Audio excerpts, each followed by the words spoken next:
Hey, everybody, this is Sandee Payne. I am here in Fort Hood, Texas. I am your host of the PCS Project podcast. This is where we're going to be interviewing and talking to people all over the country about moving in the military, tips, tricks, and all kinds of destination highlights and just kind of what to do and what you should know where you're going. And I am so excited today. I have got Dawn Pasowicz with me. We're going to talk to her. She is an amazing realtor out in Colorado Springs in the Fort Carson area. And we are going to learn so much about where she is and what there is to do if this is a PCS destination for you. So welcome, Dawn. Well, thank you for having me. Yeah. So tell me a little bit about you, kind of how long have you been in real estate? What got you into real estate? Do you have like a military connection or just kind of an intro for you?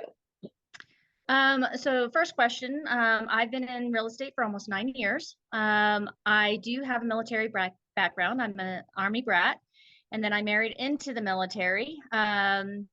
So my first husband was Air Force. He graduated from the Air Force Academy, and then we divorced during that time, and then I remarried. Yeah, we were too. My husband served as well 23 years in the Army. And so I feel like having that personal experience of PCSing um, is just something you can't really even like talk about it unless you have experienced it. So how do you feel like going through that yourself and now you're settled? How do you feel like that helps you connect with your military clients in ways that people without that experience really Well, can I, speak I to? I think for civilians, I don't think that they understand the magnitude of what these military families go through when they PCS. A lot of times, especially the wives, whoever the spouse is, they are managing the move by themselves because the military spouse is probably deployed, or he's having to work or she's having to work, and so they're managing children, they're managing the move, they're packing up. And a lot of times, especially here in Colorado Springs, the market has been so crazy just in the last 6 years that when these military families move to this area, there's no place for them to go. They're they they come here thinking, oh, well, I can find a rental. Well, a lot of times you can't find a rental, and you're going into these bidding wars when you're purchasing a home. What would be like a good timeline? So I know everybody experiences a little different.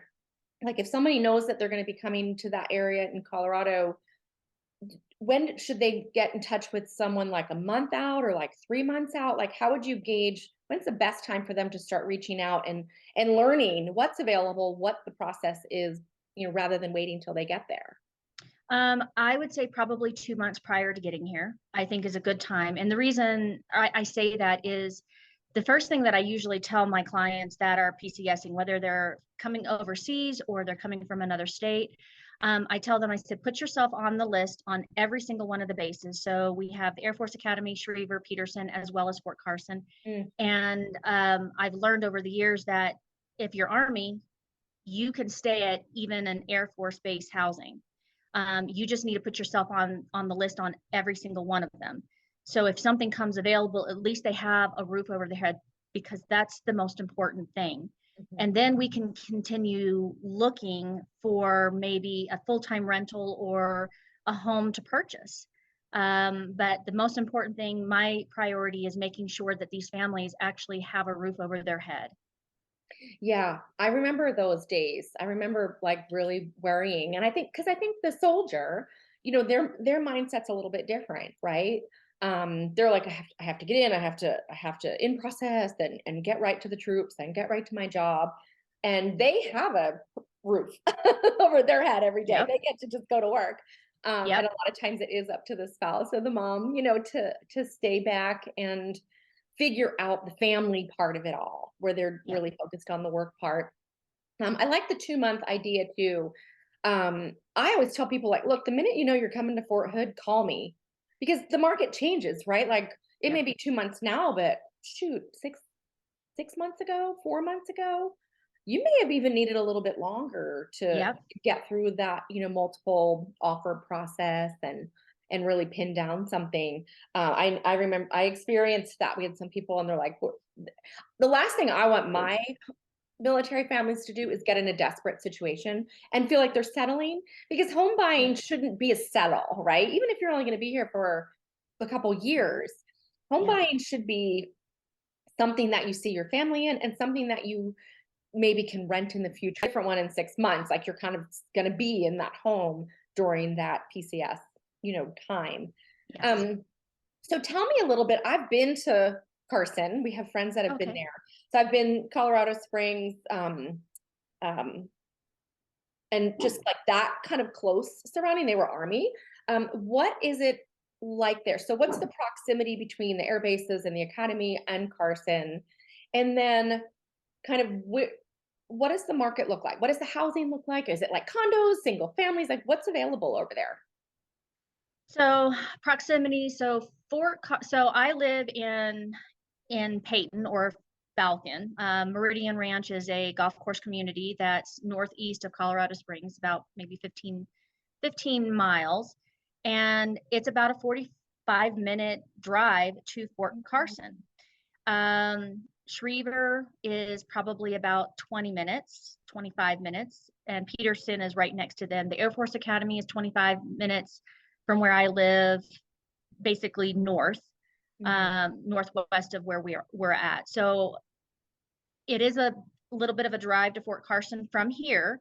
Mhm. However, you've got several school districts that people love to live in, and most of my clients, they would rather drive than be too close to Fort Hood. Or I'm sorry, I used to live in Fort Hood, Fort Carson. Yeah. Um, so there's lots to do just because there's so much military out here. Mhm. Um, what was the other question that you had?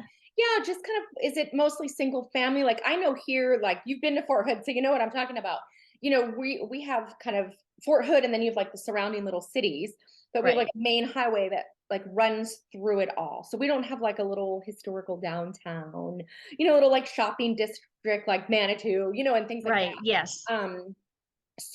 But we're mostly single family homes, or people are in apartments, or a rental or an apartment. So we don't really have condos and those types of So options. the dynamics is changing here in Colorado Springs. So when I first got into the business and when I first moved out here to Colorado Springs about 16 years ago, it was mainly single family homes. Mhm. That was basically what you had, and it was very family oriented. Um, Probably in the last 2 or 3 years, the dynamics have changed. So we are more heavily single family homes, but we are getting into townhomes, condos, duplexes, and there's a lot of apartments going up in this area. Mhm. And so you're getting a lot of these younger professionals that are coming in that are looking for loft type areas, especially downtown Colorado Springs, old Colorado City. Um, so the dynamics are starting to change, but there is a lot of growth happening everywhere you look. So even where I'm at out east, they are going even further east and they're building. And then there's just tons of apartment complexes going up. And so they're anticipating even more growth in Hmm. this area. So it's That's it's good. So it's a great time to options. buy. Yeah. Yeah. And it's options, because sometimes, it is, home buying is a big expense, right? Mhm. And so I think, yeah, to know like townhouses would be great. I would have loved to live in a townhouse, because you don't have like the whole house and the whole yard and like all of that, but you still have like your own space, own living space. Um, and we don't have that here. So that's cool. I love that there are that many options. So talk to me about like price point, because we had friends that retired there. Um, and he was the garrison commander, just recently retired. And when they were home shopping, we were chit chatting, obviously. And I was just like, what? You get what for what? I was kind of blown away, because our average price point is right now probably like that 250 to 300 range. Mhm. That's not what you've got in Colorado. So talk to me a No. little bit about pricing. Like what does that look like? What's the norm? And what are people to expect? Because someone coming from Fort Hood who just sold a $260,000 house gonna have a little sticker shock if they want to buy again. Yes. So it just kind of depends on what they're looking for. So for probably your your lower enlisted that's looking, they're probably going to be spending anywhere from $350 to $450,000. Okay. And Okay. that's for that's for maybe a 3-bedroom single family home type of thing.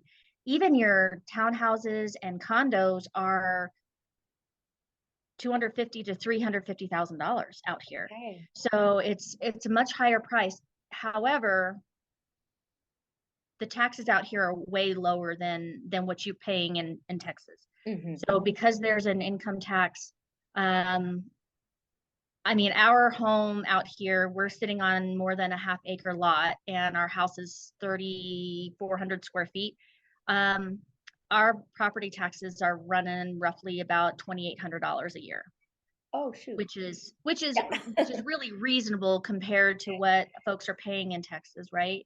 So a lot of folks, they do have a sticker shock when they're coming from someplace like Texas or Georgia. They're like, oh my gosh, the prices are outrageous. However, the property taxes are so much lower. Yeah, so there's a mathematical equation. So Yes. this is why it's like, don't get all bent out of shape, because honestly, by the time you sit down and actually look at what that translates to with the taxes Right. and a mortgage payment, it will be surprising. Balance out. Yeah, it does kind of pan out, which is good. I remember when we moved, when we didn't buy a home till we lived in Fort Hood. This was our first place we bought a home. We were only supposed to be here a couple years, and here we are 15 years later. We're still here and retired, but you never know. I'm glad we bought the house we did. It served us for a very long time until he retired, and we built out in the country and whatnot. But yeah, so it sounds like, yeah, average price point a bit higher than ours. And so does it equal really well? Because I know a lot of people kind of say, hey, we want our payment to be like kind of what our BAH is, right? So do you feel that that's a pretty good equivalent if they want to kind of It's stay not. there? Okay. So they're No, going to it's really be not. out of pocket kind of beyond their BAH. Yeah. So I mean, and that's the sad part, right? Just working, the BAH has not caught up to what the home prices are out here Mm-hmm. right now. So I really try to educate my buyers when they're actually looking to buy out here, and they say, well, I want to stay within my BAH. My BAH is $1,600, and so knowing those prices, that $1,600 is going to get you probably roughly about $250 to $300,000. You're going to be out of pocket. Mm-hmm. And Mm-hmm. so sometimes it's a little heartbreaking, right? Because they don't want to rent. They don't want to waste their money on renting. Right. So I typically will advise them, hey, let's find a rental, Yeah. to start off with, and then let's continue looking. And they're like, a lot of them say, well, I don't want to move twice. And I said, well, the alternative is that you feel desperate to purchase something and you make a bad choice in purchasing. And I tell them, I said, you know what, I might be able to buy you out of that lease. So let's just get you into Get you something, here. Right. get you here into something, that way your family has a roof over their head, and we can continue looking, and we can house shop and then find what you really truly want for your family, what's going to be equivalent to what you guys want. Yeah. And I love that, because I think there's so many strategies, right? Like buying someone out of a lease, like they don't realize like the rental market is so difficult to get into. If you were to give your 30-day notice, like you even though you have to commit, to the property management fees that would have been for the rest of your lease, that 10% or whatever it is, Mm-hmm. that's really probably maybe a couple $1,000s, which can be negotiated in a purchase. Yep. And you can't collect rent from two people for the same unit. Exactly. So if you were to so maybe you have to front that, maybe you have to deal with that, but they're going to fill that rental like the minute you're out the door. It's going to open back up and they're going to have somebody. So you're most likely going to get that credit back anyway. Right. So there are some really, really good strategies. And I'm glad you bring that up, because I think people feel committed. Oh, we signed a 2-year lease. But what they don't realize is there are ways out of that. Yeah, there's penalties because the property management company wants to make their money, for that Mm-hmm. 2 years. But yeah, it's what they actually make versus the actual payment mortgage that goes to the homeowner. It's a Right. fraction. And so yeah, having that conversation with people coming in, and even if they maybe just want to put their stuff in storage, do you have are there a lot of like monthly furnished rentals or Airbnb options for that? So we do have lots of Airbnbs, but Airbnb is quite expensive for a family that's trying to transition. So I don't always recommend an Airbnb unless, they're an officer and they can afford to pay that Airbnb price. Mm, There are extended stays out here, and okay. there are corporate rentals. We have some corporate rentals out there, and then we also have. I mean, there's options for them. It's Yeah. just a matter of figuring out what they want and finding the perfect match for the short term piece of that. Yeah. Yeah. So tell me about, so that's kind of buyers. Mhm. We typically think we're going to, so that's a good time to find a realtor, but you also should really be seeking out a realtor when you know you're leaving, because that makes a Mhm. big difference too. I think we don't really think about that a lot when PCS and we're thinking about where we're going, but the strategies and things when you're leaving, knowing the days on market, like the timing. I always feel like the Yes, timing is always like the biggest thing it to is. try to juggle. I'm like, okay, so if you have to leave and be here by then, you have a 30-day, let's go back and we're 60 days on the market. So like, okay, we need to list like 3 months before you have to leave. So Exactly. talk to me a little bit about the strategies that you would kind of use for a seller as well. If they're looking, you'd be an amazing realtor to help them sell. Because you kind of understand the market. So talk to me about what that looks like now, and how kind of the same scenario, but for sellers, when should they actually start reaching out? Not like a week before they have to leave, right? So it depends again. It depends on what kind of condition the homeowner's home is in. Mhm. So I've talked to clients a year prior to them leaving, Okay. and but they need a lot of work to put the house on the market, especially since the market has shifted a little bit since last year, since the interest rates have gone up a little bit. The strategy is going to be a little bit different. I typically will say, reach out to a realtor if you're looking to put your house on the market, maybe 3 months prior, 4 months prior, depending on the condition of your home. And let me get in there before you start spending money on things that you think would sell a house, because some things are not going to make the equity back. Granite is one of those things. Unless you can get a smoking deal on granite, I would never recommend putting granite in just to sell. Put granite in a year, 2 years prior to you leaving, that so that you can Right. enjoy that the cost of putting granite into your home. And so I usually say, 3, 4 months. Let me get in there. Let me tell you what should be done prior to putting the house on the market. And then we visit a couple of different times. So, okay, this is what I recommend doing. Here are some contractors. Here are some vendors.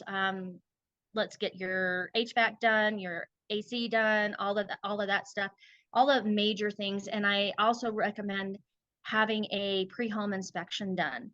That Oh, way there's no surprises when we actually put your house on the market, and the homeowner is actually knocking out all of those items that would cause a delay in the sale of the home. yeah. I have like a brainstorm idea. It just came to me from this conversation. Can I share it Oh, with you? yeah, Just absolutely. I'm like, okay, this is something we need to do. And any realtor listening, like, hello, freebie, here's a bonus.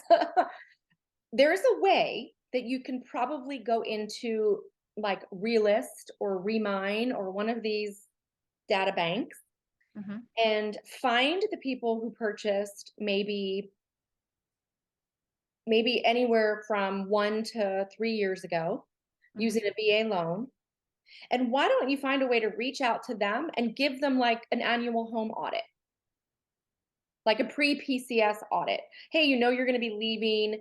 We'll come through your house, give you some tips, and then keep you up on your home's equity. We'll send you like monthly market reports so that when you have those orders, your house is ready and we're the people for you, like put them on HomeBot or something. Yeah, That'd be absolutely. that'd be really good because I feel like like even for me, like I go to people's house, they're like, when are you leaving? I'm like, well, Packers are coming in 2 weeks. I'm like, oh my God. Right? Like it's a little last minute. Or they feel like it's too far. And I'm like, oh my, now is the time. Let's get together. Yes. Let's get the contractor in there. We know what inspectors are looking for. You're going to have expenses of a move and the travel and the gas and the hotel, like however you're getting to point A to point B, you're going to have to open your wallet a lot. We'd hate to have to come back and say, we need you to open it again for another few thousand because we didn't do so. Space budget wise, if they can tackle those things a little bit at a time, and then, or even like that, like even once they know they're selling, have that pre-inspection. So you can kind of start working like a home inspection's a couple $100. Like it's a really great way here. I don't know what it is anywhere else. It's about 500 depending on the size of the home, but about 500. But I know some inspectors will just do like a walk and talk. Like it's not an official report, but they'll come through and identify. And you could be there like making notes and present that to the homeowner and say, hey, if you need contractors between now and then. I don't know. That would be a really fun idea. Yeah, I think it's a great idea. Audit. Yeah. And then you're starting that relationship with them like way early in the game. Exactly. And those touch points that you're touching them with consistently, like when they know they're leaving, like why wouldn't they call Dawn? Like, well, and that's the thing is a lot of the folks that I work with that on the buy side, I stay in communication with them over the years, helping them get the house prepared to sell and put on the market 3 years, 4 years down the road. And so that's been a huge benefit, not only to me, but to my clients that first buy and then sell, because they're making bank because of the items that they're putting into their home, the renovations that they're putting in. Carpet and paint are always going to be your best friend. It does a lot for the home. Even light fixtures, you don't have to go all out and buy the most expensive light fixtures to update your home. You can buy something that is just going to change the dynamics of that room, and it makes a huge difference when in the pictures, as well as when buyers are coming through and they're falling in love with that home just based on some of the simple things that you do to renovate the house, just updating it. Yeah. And who better to sell the house than someone who helped them buy it and kept them up on all of that. That would be such a comforting feeling to be like, the house, what we've done, do your thing. I love that. Absolutely. Relationship is huge. There are so many realtors. And I know in Colorado Springs, like you can probably throw a dart and hit one and give it in any given direction. But I think it really sets apart people like you and I who we're in a really deep, passionate way for our military families. And our goal, I think, and it sounds like we're similar there too, like we want to just give them a great experience because we've been there, we've done that, and we want to help you through that process as much, as possible, and knowing and having that. And there's like a bro code, with military people. And I think there's just like an instant bond, right? It's just like an unspoken connection. Camaraderie. Yeah, absolutely. Because I think that because we've gone through that process, especially the spouses that are at home and taking care of the family, right? They feel very connected with me because now I understand. I can talk their language. I understand their needs better than somebody that has lived, no offense to anybody that has lived in Colorado Springs their entire life, but we are heavy with the military, and these military families need something special in order to either buy or sell, because it is extremely stressful. They don't get a choice to be here. They don't get a choice to stay or go. they are beholden to Uncle Sam. And understanding the sacrifices that our military and their families make, I think is extremely important, um, not just to the veteran himself, but to the spouses and to the children, because it's hard on the kids too Hard. to pick up and need to move, right? I Yeah. had one, my daughter, she just made friends everywhere she went. She just, but my son was the one who really kind of struggled. He'd get his roots in and get really in with some friends and then have to, even though they were all doing it, right? Some Right. handle it differently. So the better we can help them with the transition and getting them integrated into the community, feeling like Yes. they belong, is going to be better because their window there is short. Talking about community. So I feel like we have like a pretty good grasp on buying and selling and kind of the dynamic of that. But gosh, Colorado Springs, Manitou, like talk to me about, I've been there, so I know, so I'm not going to spoil it by talking about it. But like, what's the jam? What should you do? What do you want to make sure? Do you need to do the Manitou staircase? Like, what are some of the highlights and things that people don't want to miss? Because it's just a beautiful place to be. It is a beautiful place. Colorado Springs it's not too hot and it's not too cold, right? The winters are pretty mild. We have 360 days of sunshine. We've got snow on the ground, but the sun is just beaming today. And so the weather is pretty mild out here. Very little bugs. So those of us that don't like bugs and roaches and things of that nature, they'll be pleasantly surprised. Anybody that is an avid hiker, fisher, biker, anything outdoorsy, there is so much to do. So just in the Colorado Springs area, yes, you mentioned Manitou. Manitou is, I call it a hippie town. So you got to do it at least once or twice. It's a great little town. They've got quaint little shops, and it's just very, very interesting. Garden of the Gods is the other thing that, even if you're just out here visiting, you should hike it. You can do horseback riding at Garden of the Gods, biking, hiking, walking, four-wheeling. So there's lots and lots to do there in Garden of the Gods. We have a historic hotel named the Broadmoor out here.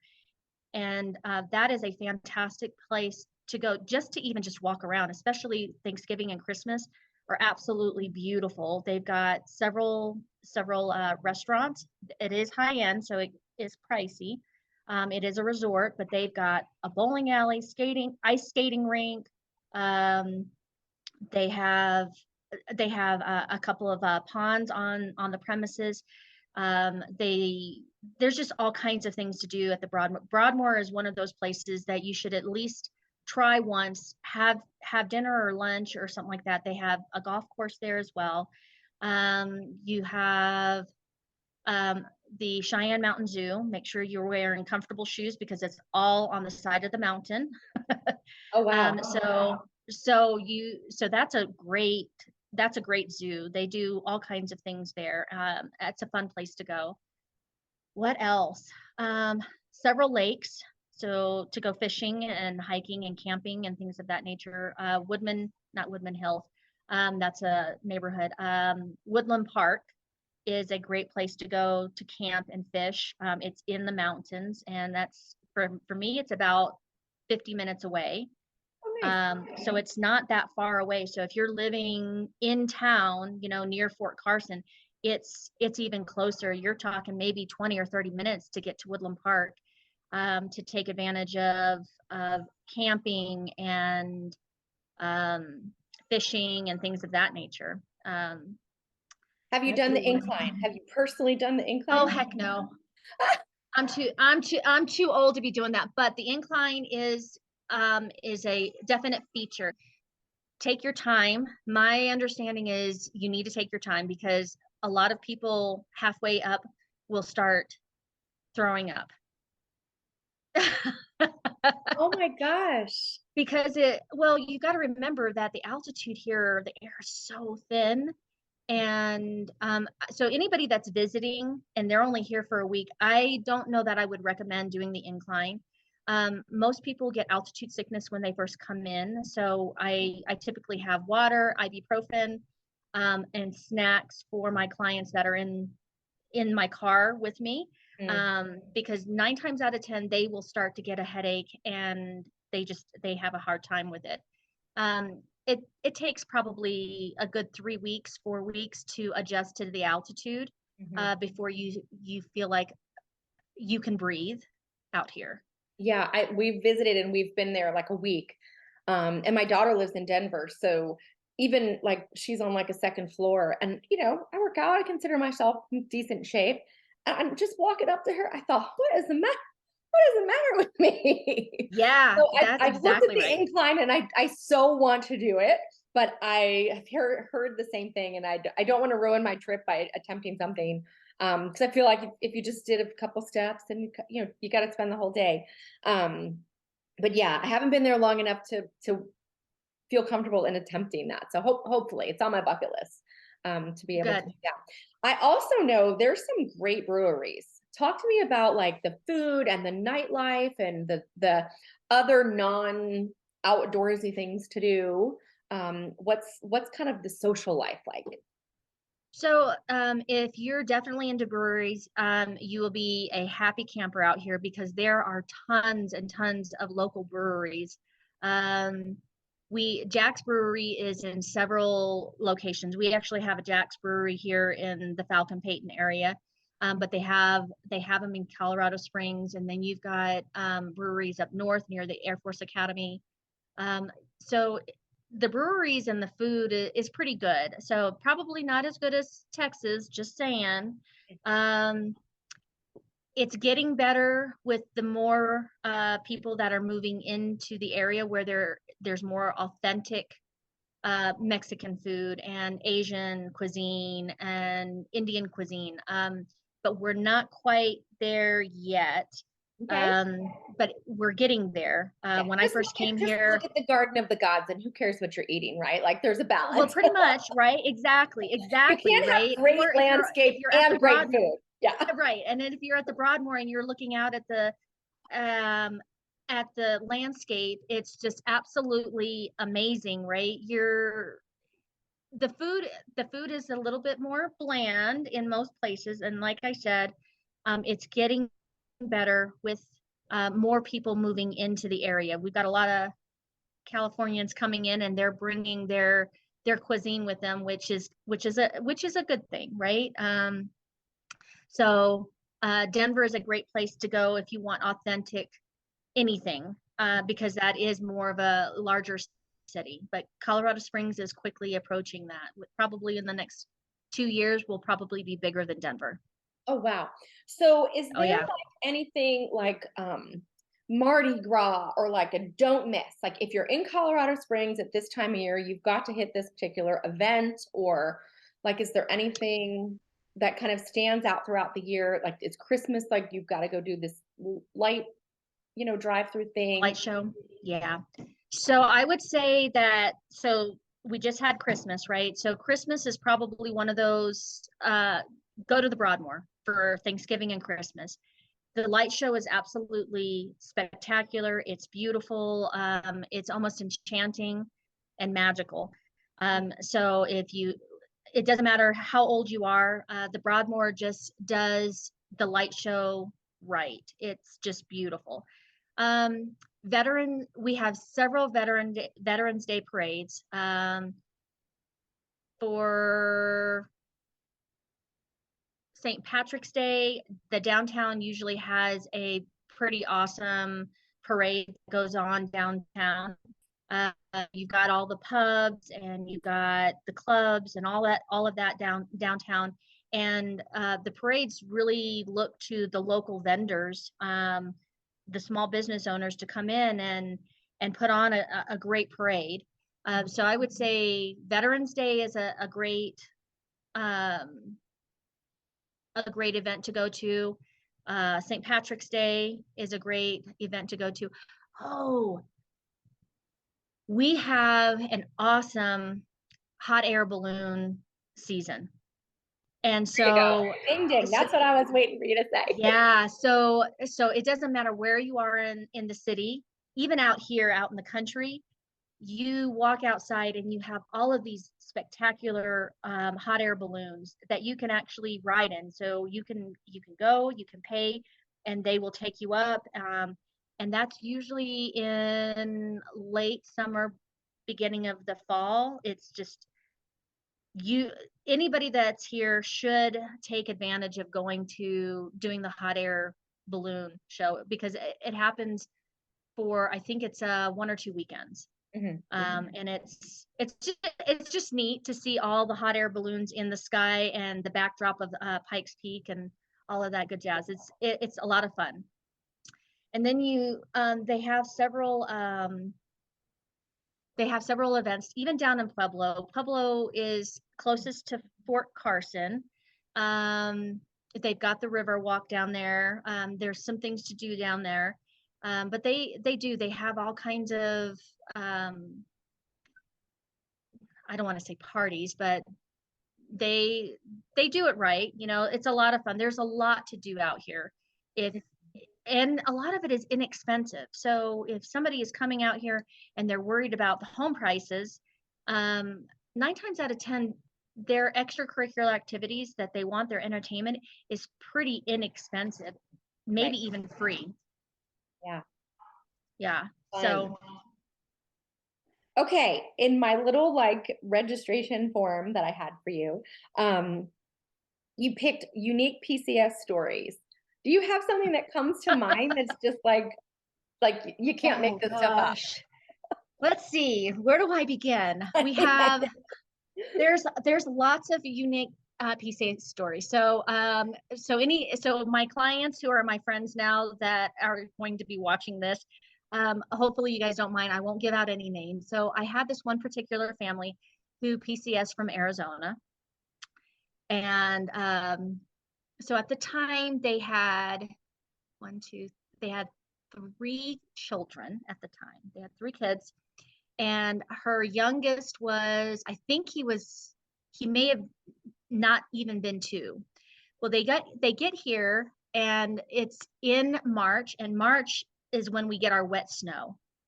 And so they're coming from Arizona, they're in flip-flops.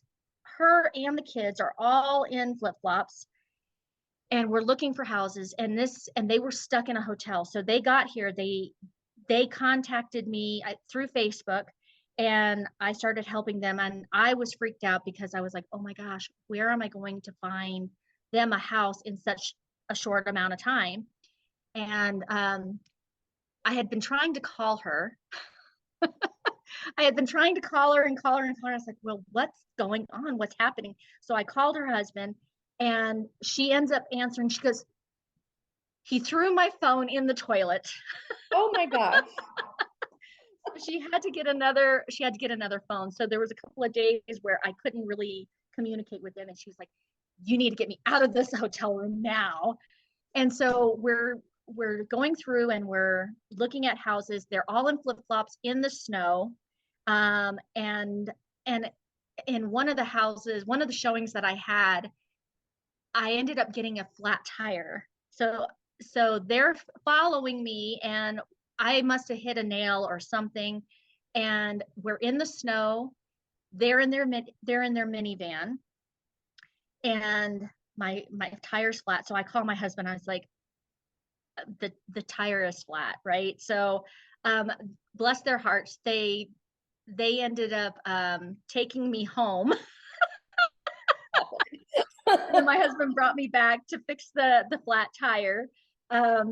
So we ended up finding a house that unfortunately for the sellers, they were going through a divorce, but they were willing, because they were losing money, they were willing to let them rent it for a month before we closed. Oh, nice. Right. So they did, so they were able to move into that. And at any rate, they're great friends. Their daughter has actually been on vacation with us. We'll see. Fun. That's what's fun. I think sometimes when those quirky, happy things happen, it's just another we're all human moments. And I think it creates a little bit of a bond in a different way than just opening doors, walking through. Yeah. I love them. They're wonderful. Her and I still keep in contact, and they've since moved. And so at any rate, they're she's wonderful people. Let's see. Then I had, and this was actually heartbreaking. So we had a family that had moved, and they have 4 children, and he was going to be stationed, I think it was at Peterson. Well, we could not find a house for them, so we ended up going with a new build, so a dirt start, and we could not find a rental. The rental market was just, it was saturated. So what ended up happening, he obviously had to be here. So the wife and the kids, they went to Utah, stayed with a sister for probably about 5 months. Wow. And so I was trying to find a place for him to stay. So he ended up renting the basement for my neighbor. And so Monday through Friday, he went to work. Friday afternoon, he already had his bag packed. He drove up to Utah to spend the weekend with his family. He did this every weekend. Oh my gosh. And then there was a couple of times, unfortunately, the car broke down halfway through. So family had to come and get the car back started. But they did this for like 5 months. Wow. And I just remember how hard it was for the family. My heart just broke because we couldn't even find a short-term rental that they could afford, because rentals are typically not always nice homes, and they had a very large family. Yeah. So at any rate, that was something really unique, which was one of the reasons why I bought my first investment home. Because of that family, because I wanted a place for my clients who were displaced so we could keep the family together. There's some other ones too, and I'm trying to decide which one, but anyway. Yeah. So being prior military and moving and then dealing with military families, like what about some good like PCS home hacks? Like what kind of really unique things, like back in my day, our day, I'm not going to date us, but like it was like one of the things was to like liquid starch and fabric to create like accent walls. So if you dipped like fabric in liquid starch, you could get it to like stick on your wall like wallpaper. Oh my gosh, girl, you are really dating us. Yeah. So like, okay, so let's talk about maybe something cool. Like don't liquid starch your walls. Yeah, let's not starch walls. I would never recommend starching walls. But because contact paper would peel the paint, but liquid starch, all you have to do is just spray water and it like softens the starch. You just peel it off the wall. I know that's bizarre. I don't think people are doing that today. No, they're not. So what's like a fun PCS hack? Like something that you've seen, you're like, oh my gosh, how clever. Like I didn't think about that when I was moving, or because I've seen some people's quarters and they are so like, I was always a very big I was a designer. Like I had some good creativity, but you can fool me that some of these people are only here for a year or two. Oh yeah. So I would say, I mean, as far as organization, right? I'm big on staging homes when I put them on the market. Nobody lives the way that you stage a house, obviously, right? It's not functional. So I tell my clients, get rid of all the discolored, make sure that all of your hangers are the same color, either all white, all wood, all black, or all red, or whatever the case. Right. All of your hangers should match. And then baskets. Organize your pantry in a way that is going to be appealing. So when people walk in, they're just like, oh, I love this pantry. Out here, storage is huge. We have most of the homes have a good amount of storage, but the buyers they're looking for storage. They're looking for ideas. And I recommend, even if you're PCSing and you're not doing a ditty, right? You're having the military come in and move you. Right. I recommend getting some sort of storage facility if they can afford it. If they can't afford it, then I suggest going room to room and getting rid of the things that they really don't need. Start packing things away. IKEA is a great place to go for staging ideas, because you can make a lot of that stuff into beautiful vases, which are great centerpieces, putting it on the walls, or centerpieces on coffee tables and things of that nature. So IKEA is usually my go-to and my first recommendation, for my clients to get their home staged, and it doesn't take a whole lot. Yeah, and I think too, like we've all been through the moving experience, and I want to show you something that you might not know. Um, did you know I wrote a book? No, I didn't. And it is called That Military House: Move It, Organize It, and Decorate It. Oh, I love it. Yep, you can find it on Amazon. You just search my name.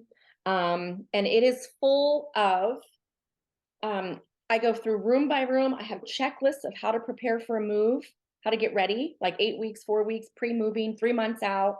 And I go room by room with all kinds of amazing tips and techniques to how to hack your house, basically, so that it's ready for military moving. It's called That Military House. Anyway, there's my little book plug. Nice. Yes, and so it makes a really good client gift too. Like you might just Yeah, well, that's what I was just goes me on that. thinking. Yeah. But what I always found in my experience was, they always tell you like throw out your trash because the movers will pack your trash. They will pack. Oh, yeah, They that's will true. pack Yes. the cat poop in the cat litter if you don't. Oh, they will. Like they'll do all this thing, and you have like your junk drawers. Like they will pull them and dump them And into dump it. there. And Yep. okay, so that was always my biggest. I was like, that's so just be like wrap the forks, wrap the knives. No, it just goes in. So I was really, really big on, especially before I moved, like I would get all the like things. Like I'd get all my cloth napkins and I'd fold them all the same way, and then I'd tie them or put them in a Ziploc bag. Yep. Right. Like same with my silverware. I would bundle them into Ziploc bags. So when they opened the drawer, it was Ziploc bags and bundles. It wasn't just all left over chaos. I did that for everything. The other reason that I did that, especially with like bed sheets and blankets and stuff, like put them in those space bags, because a lot of times they used them as like packing material. And the last thing I wanted to do was open my TV and it had my comforter around it. Now Yep. I had to go to the laundromat, go get the comforter washed because it just was around my TV for a month, with all that dust. So I was really big on like Ziplocs, those space bags, that you suck the air out of, things that they're not going to open, and use, is like pillows and all of that. Right. Very big on all that. And then, even the sheets, you fold them all together and then you put them in the pillowcase. Yep, I do that. Yep. So that they're not all just loose over. But yeah, so many tips, and it just makes the move, like when you have to unpack it all. Like I think my last move, I unpacked. I think I had pretty much 80% of everything unpacked and put where it belonged in like 2 days. Minus maybe That's pretty good. some things on the walls, or just last minute, like where are we going to put this stuff? But just like everything was super organized because I did a really good job before I left. And we're restrained to like wait, right? Like we can't keep hoarding because based on your rank and your dependence, like you're allotted so much weight to move. And so it was always a really good time too to really purge, get rid of the things, that why move them and have them count as your weight and then have to clean them out when you get to where you're going. So I was very big at like getting donation piles, deciding what I was going to keep. And the other thing, I don't think anybody does it today. It's so funny how many things that we did, and I don't think people do them, is like a home inventory. I would go and make sure that I had like pictures of all my valuables. I would have pictures of the serial numbers, so if they went missing or got damaged, one of the first things was like, well, what's the serial number? I'm like, model number, I don't know. So I would have like a picture file and like a thumb drive of everything, like all the DVDs, like super. Yeah, inventory. You're taking inventory basically. You're taking inventory, because sometimes you open, you're like, gosh, where did we open that box? Because a lot of times our household goods are, yes, they're put onto a truck in crates, but those crates make their way across the country. And sometimes if the crates don't fit with another crate, they do open them. And now there's just, things get lost.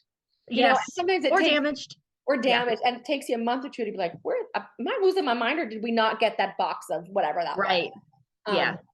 And then I was always really good about, like, as they were putting things in boxes, I'd have people like my girlfriends, stationed. And I'm like, okay, as they're putting things in boxes, like, write down what they're putting in the box and Exactly. put it at the top before they tape it.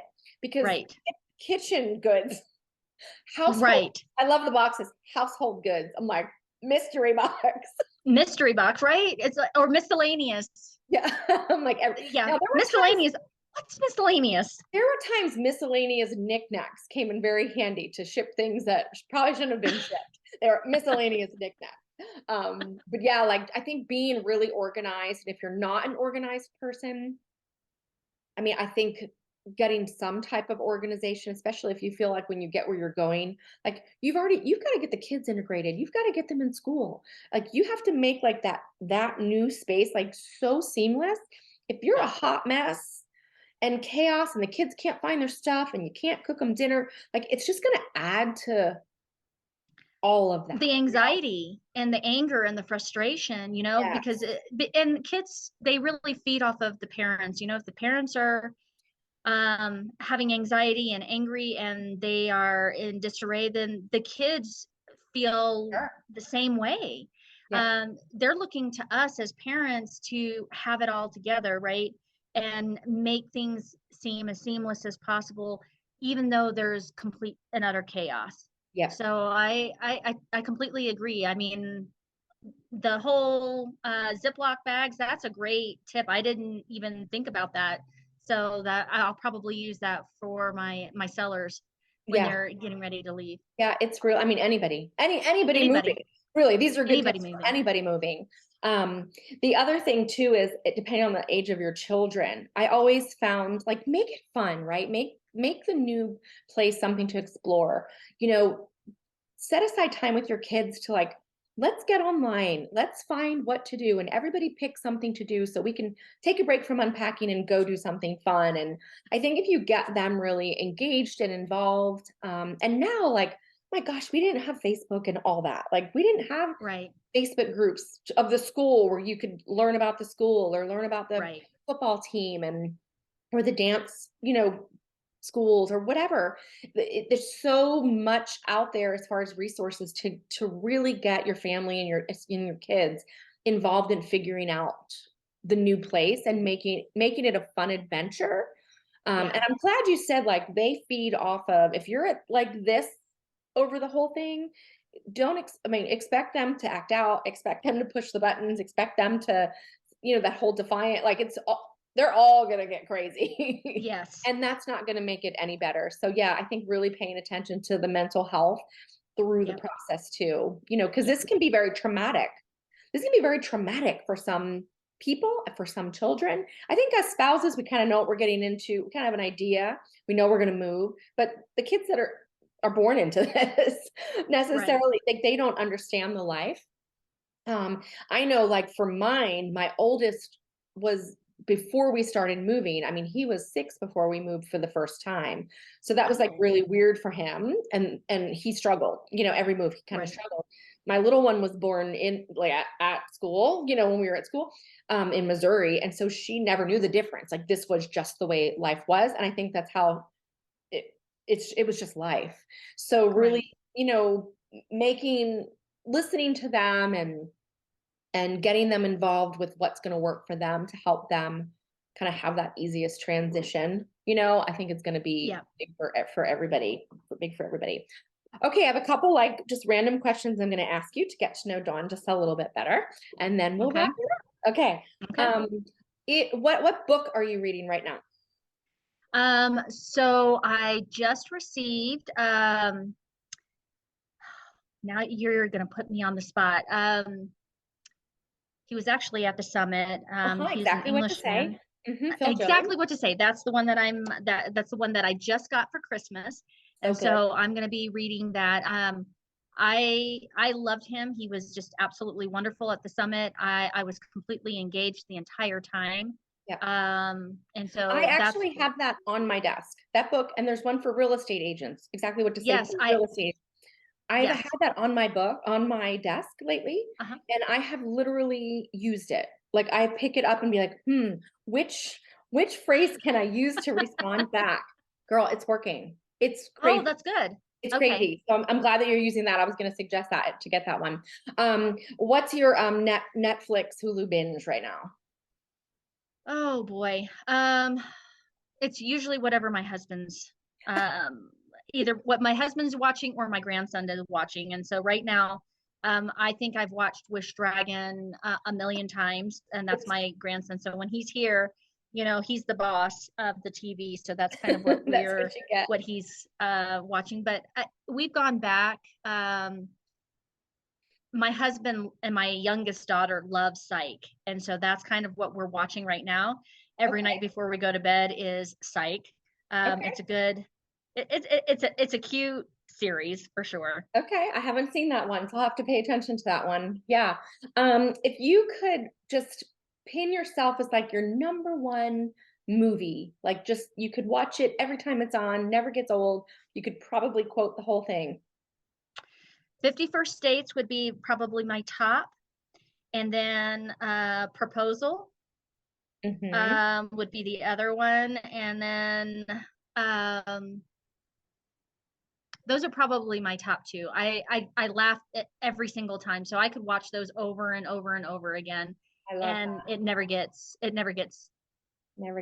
I never tire of it. Yeah. Awesome. Well, I am so glad that you took some time out of your day, got to know you so much better. I love this. I'm meeting, like, just having a whole hour to get to know people with no interruption has like been so great for me. And then learning more about Colorado and really sharing that Fort Carson experience. Of course, anybody listening, if you are headed to Colorado Springs, Dawn is your girl. Well, thank you. And yeah, I hope you have an amazing real estate year. I hope you get to help so many military families. And we're going to make sure we share all of this with you and all of your contact information as well, so that if people need to reach you, they know where to find you. Oh, I appreciate it. Thank you so much, Sandee, for inviting me to do the podcast. I'm very honored, and this was absolutely fun. Yeah. All right. Well, until we see you again. All right, thank you. Have a All right. great day. Enjoy your Thanks. weekend.